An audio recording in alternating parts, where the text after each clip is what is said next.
గత ప్రభుత్వం ప్రాజెక్టు పనుల పేరుతో కోట్లాది రూపాయల ప్రజాధనాన్ని దుర్వినియోగం చేసిందన్నారు మంత్రి పొంగులేటి శ్రీనివాసరెడ్డి. త్వరలోనే కొత్త రేషన్ కార్డులు, ఇందిరమ్మ ఇళ్ల కార్యక్రమాన్ని ప్రారంభిస్తామన్నారు.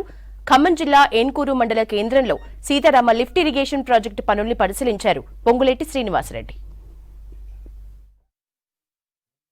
ఎకరాల ఆయకట్టు ఎక్కువ చూపించి 2400 కోట్ల బదులు 18,000 కోట్లు చేసిన మహానుభావులు గత ప్రభుత్వంలో ఉన్న ప్రబుద్ధులు. వారు ఏదైతే గీతలు గీశారో ఆ గీతలు గీసిన దాంట్లో మొదటి నుంచి పనులు మొదలు పెట్టకుండా ఎక్కడ పడితే అక్కడ పనులు మొదలు పెట్టి ప్రజల సొమ్ముని ఆనాటి ప్రభుత్వం లూటీ చేసిన మాట వాస్తవం.